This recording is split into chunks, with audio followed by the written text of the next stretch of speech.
আসসালামু আলাইকুম প্রিয় দর্শক, সবাইকে স্বাগতম আমার নতুন আরেকটি ভিডিওতে। বন্ধুরা, এই মুহূর্তে আমি আছি টঙ্গী রেলওয়ে স্টেশন।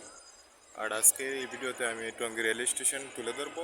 আপনারা টঙ্গী রেলওয়ে স্টেশন থেকে কোথায় যেতে পারবেন এবং এর অবস্থান কোথায় এবং এখানকার সুযোগ সুবিধা আর এখানকার পরিবেশ সব কিছু এই ভিডিওতে তুলে ধরবো। তো আশা করি আপনারা সম্পূর্ণ ভিডিওটি দেখবেন। আর যদি ভিডিওটি ভালো লাগে তাহলে অবশ্যই লাইক, কমেন্ট, শেয়ার এবং চ্যানেলটা সাবস্ক্রাইব করে রাখবেন। তো আর বেশি কথা নয়, লেটস স্টার্ট। সো বন্ধুরা, এই মুহূর্তে আমি আছি টঙ্গী রেল স্টেশন। আর আজকের এই ভিডিওতে অবশ্যই আপনাদেরকে জানাবো কিভাবে আপনারা টঙ্গী থেকে কোথায় যেতে পারবেন, টঙ্গী থেকে কোন কোন জায়গায় ট্রেন যায় আর কোন কোন জায়গা থেকে টঙ্গীতে ট্রেন আসে, সব কিছু এই ভিডিওতে থাকবে।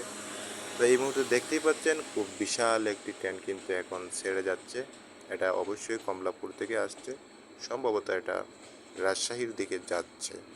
তো বন্ধুরা, টঙ্গী থেকে আপনারা যারা যাতায়াত করবেন ট্রেনে, বিশেষ করে ট্রেনে যারা যাতায়াত করবেন তাদের জন্য দুঃখের সংবাদ হচ্ছে টঙ্গীতে কিন্তু আন্তনগর ট্রেনগুলো কিন্তু বিরতি দেয় না। বিশেষ করে কমিউটার যেই ট্রেনগুলো আছে এই ট্রেনগুলো এখানে স্টে করে, মানে এখানে বিরতি দেয়।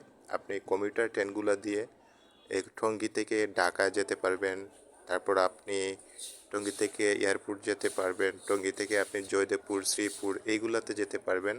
আর অবশ্য টঙ্গী থেকে ময়মনসিংহ যাওয়া যায়। তো অবশ্য আপনারা যোগাযোগ করবেন আইসা কাউন্টারে। আর টঙ্গী অবশ্য তেমন একটা বড় না, মানে রেল স্টেশন না। এখানে আপনি মানে বিশেষ করে আপনারা তো বুঝতেই পারছেন যে আন্তনগর ট্রেনগুলো এখানে বিরতি দেয় না। শুধু কমিউটার যেই ট্রেনগুলো আছে, মানে যেগুলো শর্টকাট রাস্তায় চলাচল, যেমন এয়ারপোর্ট, ঢাকা, জয়দেবপুর, শ্রীপুর, আর মানে আশেপাশে যেগুলোতে আপনি যেতে পারবেন কমিউটার ট্রেনগুলো দিয়ে।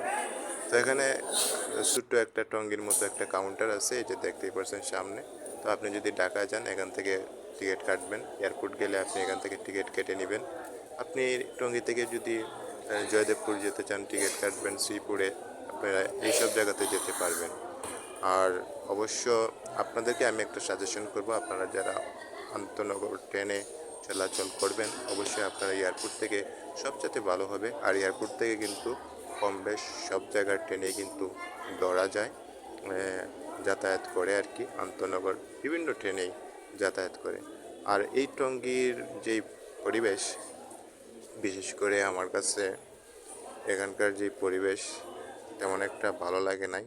অবশ্য আশা করি টঙ্গীর দিকে এখানকার যারা দায়িত্বরত আছেন তারা অবশ্যই নজর দিবেন। বিশেষ করে অবশ্যই উন্নত করার চেষ্টা করবেন, যাতে আন্তনগর অনেক ট্রেনগুলো এখানে আমরা দেখতে পাই। আর এখানকার যে পরিবেশ, সেই পরিবেশটা অবশ্যই উন্নত করার চেষ্টা করবেন। অনেক ফুটপাতের মানুষের চলাচল, মানে মানে অনেক কিছুই চোখে পড়ার মতো। তো আশা করি এইসব টঙ্গী থেকে মুক্ত হবে। তো বন্ধুরা, আপনাদের কাছে এই ভিডিওটা কেমন লেগেছে অবশ্যই আপনারা কমেন্টে জানাবেন। আর এখন নির্বাচনের সময়, সবাই কিন্তু নির্বাচনের ছুটিতে বাড়ির এসে ফিরছে। তো অবশ্যই দোয়া করি সবাই যাতে সুষ্ঠুভাবে বাড়িতে ফিরতে পারে এবং তারা তাদের মনের আশা পূরণ করতে পারে। আজকের ভিডিওটা এই পর্যন্তই। আজকে আর ভিডিওটা লম্বা করব না, এখানেই বিদায় নিব। ভালো থাকুন, সুস্থ থাকুন, খুদা হাফেজ।